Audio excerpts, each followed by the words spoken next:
I have a pet fever because I'm tired of the situation with my birds. Please help. Don't get me wrong, I'm not tired of my birds. I love them with all my heart. What I'm absolutely drained by is this whole PBFD fiasco. A few months ago, I decided to expand my flock and brought home 2 new girls. They seemed perfect at first, but then the test results came back, positive for PBFD.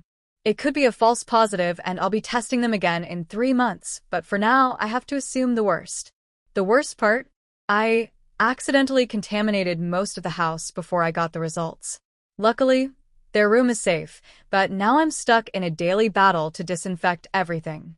Until I can afford F10 disinfectant, thanks to my scholarship money being late, I'm taking multiple baths a day and constantly worrying that I'm not doing enough to protect my flock.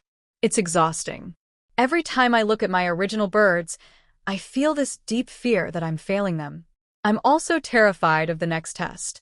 I desperately want it to be a false positive because if it's not, I'll have to rehome the girls and start over.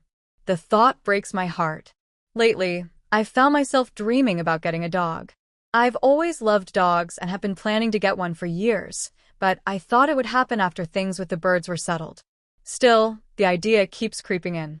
Taking care of a dog feels like it could be a way to take my mind off everything for a little while, just focusing on walks, cuddles, and their unconditional love. Of course, I'd never love my birds any less. They're my world. But the virus is making everything so stressful that I'm wondering if now might actually be the right time to bring a dog into my life. Financially, I can afford it.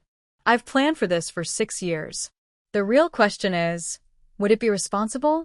Could I handle all this work at once? I'm torn. Part of me thinks it's a terrible idea to take on more right now, but another part of me believes having a dog might be exactly what I need to get through this.